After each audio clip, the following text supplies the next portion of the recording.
Today I'm going to be showing you all how to enhance photos through adjustment layers. And the photos I'm going to be using today are provided by Rusty Photos. You can follow them on Twitter by following @TheRustyPhoto. I'm going to be using this one and this real nice picture of the bridge. That way I got metal shading and water, and then over here I got some earth tones. Now I'm going to start with this one, and this is what I always do. I go ahead and drag that down to create a background copy just in case, and that also makes it to where if I make an effect, like for instance, first thing what I'm going to do, and this is what I usually do with all my pictures, is I'm going to go to sharpen, smart sharpen, and I already got it set how I want it, 75% in 1 pixel. Of course, every picture is going to be a little bit different, and everything you're going to see here is going to need some tweaking. But I'm going to press OK, and it might not look like much, but if you take off the background layer, the background copy, you can see a little bit of difference. Now I'd sharpen it up more, but this is a smaller photo that I've blown up, so if I sharpen it up even more, it'll look real grainy. So we're going to leave it like that. And on the adjustment layers, I'm going to be going through curves, through photo filter.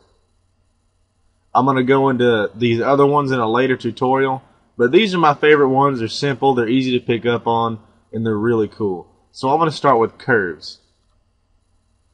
Now you can obviously see what it does. It adjusts the levels of your color. And I have it on RGB. I'm going to set it to red. And now I can adjust the redness in the photo.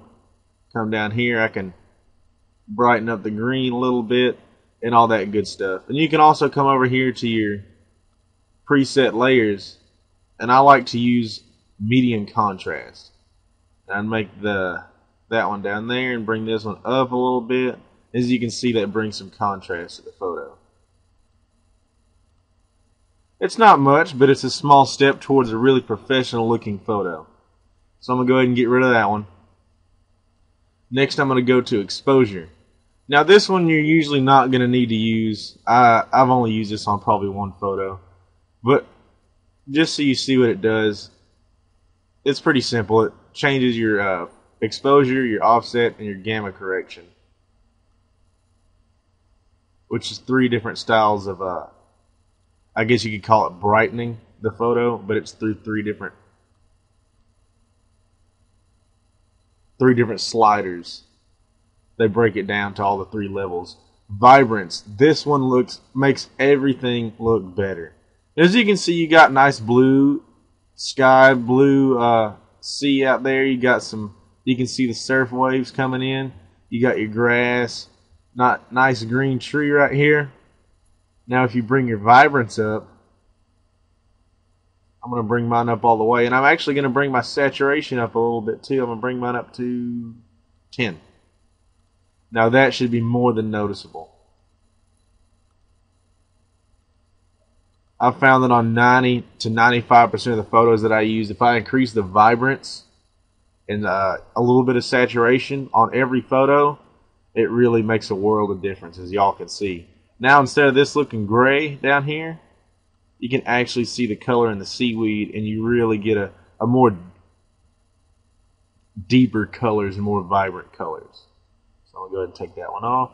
We're going to come over here to hue and saturation. This one has this colorized box, which I'll show you in a minute.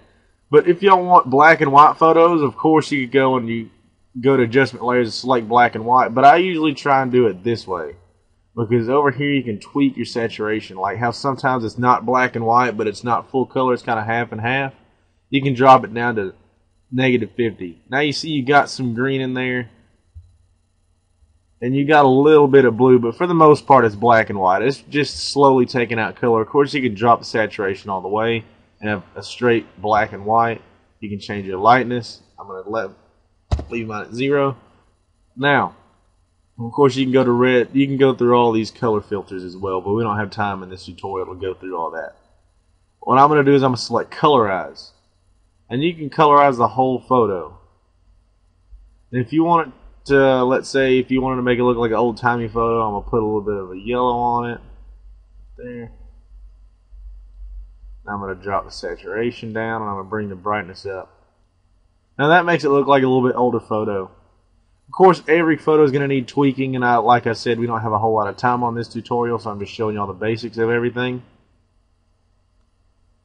So next, I'm going to go to black and white. This is what I was talking about. You can just leave it as black and white, or you can come in here and modify all the colors. Now when it says blue and I move it left and right, you're thinking, I don't see any blue at all.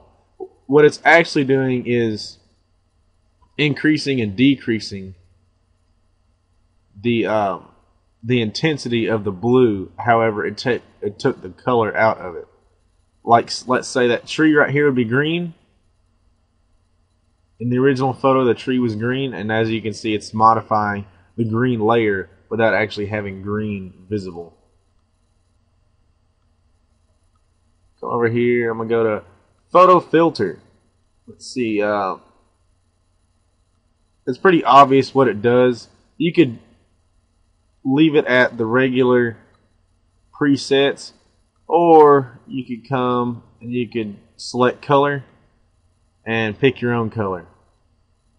And it doesn't really change the color, I would say. I mean, it does in a sense, but as you can see, it doesn't just like paint it red. It more intensifies the reds in the photo, and it modifies the other colors to lean it towards a red or a blue or a lime green.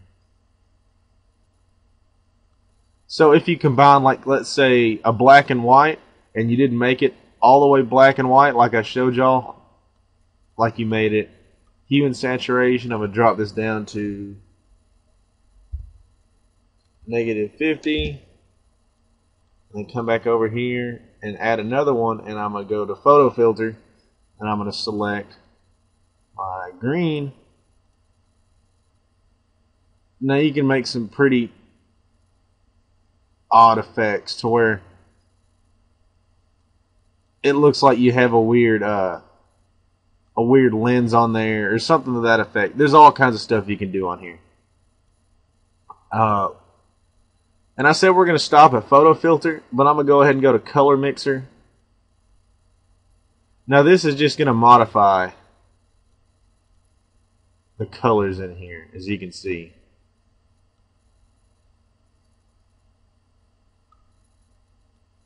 Increase your contrast. You can change your color channels. You can change your mixer from custom to black and white, infrared. Let's see, black and white with a green filter. All kinds of stuff in there. As y'all can see, all this stuff is extremely modifiable. You can do a lot of tweaks and adjustment, and you can make your photo just about do everything you want. And on this one, I'm just going to show y'all.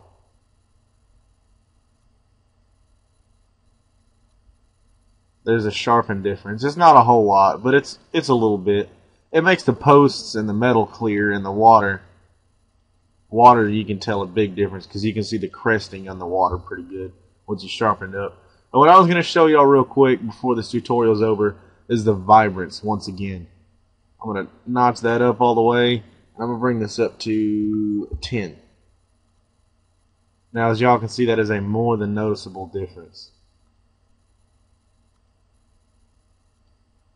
I appreciate y'all watching my videos. Make sure to follow @TheRustyPhoto, and y'all have a great day.